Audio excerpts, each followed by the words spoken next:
जय श्री राम। जय हनुमान। आज हम आपके लिए लेके आए कुल देवी कुल देवता के बारे में चौंकाने वाली जानकारी। भारत में कई समाज या जाति के कुल देवी और देवता होते हैं। इसके अलावा पितृदेव भी होते हैं। भारतीय लोग हजारों वर्षों से अपने कुल देवी और देवता की पूजा करते आ रहे हैं। कुल देवी और देवता को पूजने के पीछे एक गहरा रहस्य है जो बहुत कम लोग जानते हैं। आओ जानते हैं कि सभी के कुल देवी देवता अलग क्यों होते हैं और इन्हें क्यों पूजना जरूरी होता है।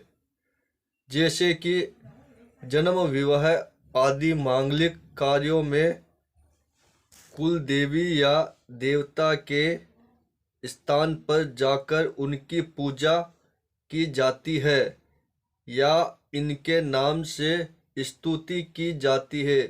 इसके अलावा एक ऐसा भी दिन होता है जबकि संबंधित कुल के लोग अपने देवी और देवता के स्थान पर इकट्ठा होते हैं। जिन लोगों को अपने कुल देवी और देवता के बारे में नहीं मालूम है या जो भूल गए हैं, वे अपने कुल की शाखा और जड़ों से कट गए हैं। सवाल यह है कि कुल देवता और कुल देवी सभी के अलग अलग क्यों होते हैं। इसका उत्तर यह है कि कुल अलग है तो स्वाभाविक है कि कुल देवी देवता भी अलग अलग ही होंगे।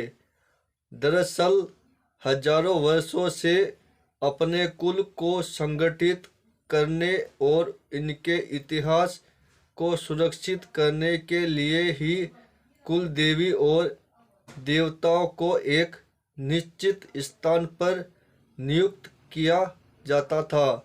वह स्थान उस वंश या कुल के लोगों का मूल स्थान होता था। यदि आपने हमारे चैनल को सब्सक्राइब नहीं किया है तो सब्सक्राइब कीजिए और बेल आइकन को क्लिक कीजिए, जिससे हम आपको नई नई जानकारी दे सके। और वीडियो को पूरा देखे, बीच में स्किप ना करें, जिससे दी हुई जानकारी आपको पूरी प्राप्त ना हो सके। जय श्री राम। जय हनुमान। मान लो कोई व्यक्ति गुजरात में रहता है, लेकिन उसके कुल देवी और देवता राजस्थान के किसी स्थान पर है। यदि उस व्यक्ति को यह मालूम है कि मेरे कुल देवी और देवता उस स्थान पर है, तो वह वहां जाकर अपने कुल के लोगों से मिल सकता है। वहाँ हजारों लोग किसी खास दिन इकट्ठा होते हैं। इसका मतलब है कि वे हजारों लोग आप ही के कुल के हैं। हालांकि कुछ स्थान इतने प्रसिद्ध हो गए हैं कि वहाँ दूसरे कुल के लोग भी दर्शन करने आते हैं। उदाहरणार्थ, आपके परदादा के परदादा ने किसी दौर में कहीं से किसी भी कारणवश पलायन करके जब किसी दूसरी जगह रेन बसेरा बसाया होगा, तो निश्चित ही उन्होंने वहाँ पर एक छोटा सा मंदिर बनाया होगा, जहाँ पर आपके कुल देवी और देवता की मूर्तियाँ रखी होगी। सभी उस मंदिर से जुड़े रहस्य यह जानते थे कि हमारे कुल का मूल क्या है। यह उस दौर की बात है जब लोगों को आक्रांताओं से बचने के लिए एक शहर से दूसरे शहर या एक राज्य से दूसरे राज्य में पलायन करना होता था। ऐसे में वे अपने साथ अपने कुल और जाति के लोगों को संगठित और बचाए रखने के लिए वे एक जगह ऐसा मंदिर बनाते थे जहाँ पर कि उनके कुल के बिखरे हुए लोग इकट्ठा हो सके। पहले यह होता था कि मंदिर से जुड़े व्यक्ति के पास एक बड़ी सी पोथी होती थी जिसमें वह उन लोगों के नाम, पते और गोत्र दर्ज करता था जो जाकर दर्ज करवाते थे। इस तरह एक ही कुल के लोगों का एक डाटा तैयार हो जाता था।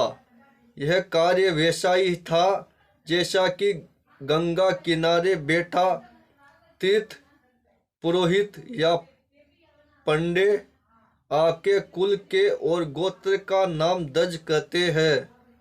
आपको अपने परदादा के परदादा का नाम नहीं मालूम होगा, लेकिन उन तीर्थ पुरोहित के पास आपके पूर्वजों के नाम लिखे होते हैं।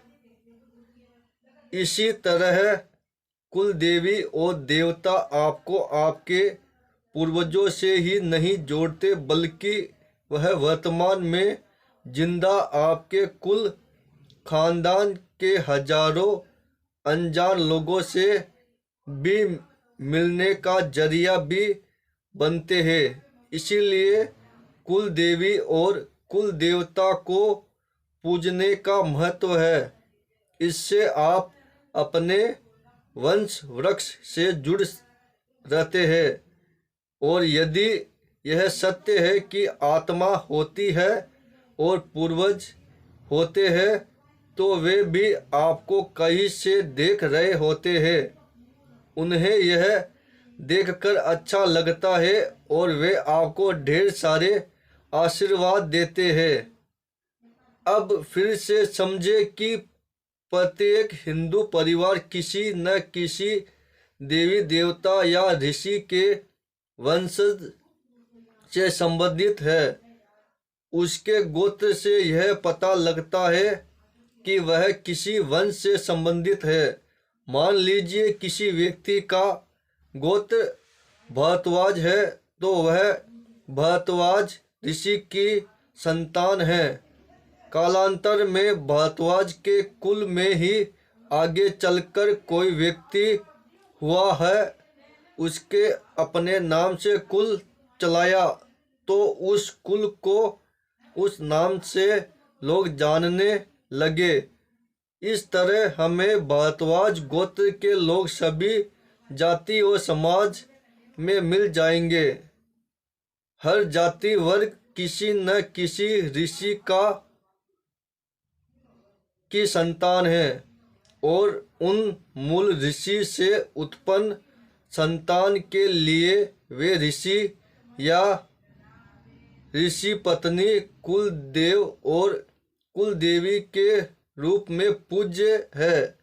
इसके अलावा किसी कुल के पूर्वजों के खानदान के वरिष्ठों ने अपने लिए उपयुक्त कुल देवता अथवा कुल देवी का चुनाव कर उन्हें पूजित करना शुरू किया और इसके लिए एक निश्चित जगह एक मंदिर बनवाया, ताकि एक आध्यात्मिक पारलौकिक शक्ति से उनका कुल जुड़ा रहे और वह से उसकी रक्षा होती रहे। कुल देवी या देवता कुल या वंश के रक्षक देवी देवता होते हैं। ये घर परिवार या वंश परंपरा के प्रथम पूज्य तथा मूल अधिकारी देव होते हैं। इनकी गणना हमारे घर के बुजुर्ग सदस्यों जैसे होती है, अतः प्रत्येक कार्य में इन्हें याद करना जरूरी होता है। इनका प्रभाव इतना महत्वपूर्ण होता है कि यदि ये रुष्ट हो जाए तो हनुमान जी के अलावा अन्य कोई देवी या देवता इन्हें दुष्प्रभाव या हानि को कम नहीं कर सकता या रोक नहीं सकता। इसे यूँ समझे कि यदि घर का मुखिया पिताजी या माताजी आपसे नाराज हो तो पड़ोस के या बाहर का कोई भी आपके भले के लिए आपके घर में प्रवेश नहीं कर सकता, क्योंकि वह बाहरी होते हैं। गीता में इस संबंध में विस्तार से उल्लेख मिलता है कि कुल या नाश कैसा होता है। ऐसे अनेक परिवार हैं जिन्हें अपने कुल देवी या देवता के बारे में कुछ भी नहीं मालूम है। ऐसा इसलिए है कि इन्होंने कुल देवी या देवता के स्थान पर जाना ही नहीं छोड़ा, बल्कि उनकी पूजा भी बंद कर दी है। लेकिन उनके पूर्वज और इनके देवता इन्हें बराबर देख रहे होते हैं। यदि किसी को अपने कुल देवी और देवताओं के बारे में नहीं मालूम है तो उन्हें अपने बड़े बुजुर्ग, रिश्तेदारों या पंडितों से पूछकर उसकी जानकारी लेनी चाहिए। यह जानने की कोशिश करना चाहिए कि जड़ूला मुंडन संस्कार अपने गोत्र परंपराओं अनुसार कहा होता है या जात कहा दी जाती है। यह भी कि विवाह के बाद एक अंतिम फेरा 5, 6, 7वां कहा होता है। कहते हैं कि कालांतर में परिवारों के एक स्थान से दूसरे स्थान पर स्थानांतरित होने, धर्म परिवर्तन करने, आक्रांताओं के भय से विस्थापित होने, जाकर व्यक्ति के असमय मृत होने, संस्कारों का क्षय होने, विजातीयता पनपने, पाश्चात्य मानसिकता के पनपने और नए विचारों के संतों की संगत में ज्ञान भ्रम में उलझकर लोग अपने कुल खानदान के कुल देवी और देवताओं को भूलकर अपने वंश का इतिहास भूल गए हैं। खासकर यह पर्वतीय शहरों में देखने को ज़्यादा मिलती है। ऐसा भी देखने में आया है कि कुल देवी देवता की पूजा छोड़ने के बाद कुछ वर्षों तक तो कोई खास परिवर्तन नहीं होता, लेकिन जब देवताओं की सुरक्षा चक्र हटता है तो परिवार में घटनाओं और दुर्घटनाओं का दौर शुरू हो जाता है। उन्नति रुकने लगती है, गृह कलह, उपद्रव व अशांति आदि शुरू हो जाती है। आगे वंश नहीं चल पाता है। पिता द्रोही होकर व्यक्ति अपने वंश को नष्ट कर लेता है।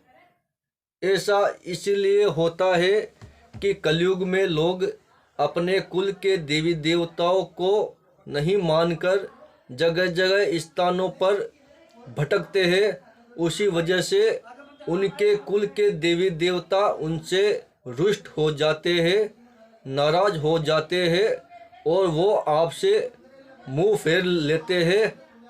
उसकी वजह से आपको बहुत सी संकटों का सामना करना पड़ता है कि जैसे आपके घर में संतान की उत्पत्ति नहीं होना और व्यापार में कमी आना और वो आपके चारों तरफ से रास्ते बंद कर देते हैं। उसकी वजह से आपको दिन ब दिन आप कालचक्र में घिरे हुए रहते हैं। उसकी वजह से आपको आगे का रास्ता कभी नहीं मिलेगा। मेरा यही कहना है कि आप सब लोग अपने कुल के देवी देवताओं को जल्द से जल्द मनाइए, उनकी पूजा अर्चना आरंभ कीजिए, जिससे कि उनकी कृपा दृष्टि आपको प्राप्त हो सके। जय श्री राम, जय हनुमान, जय माँ कुल माता।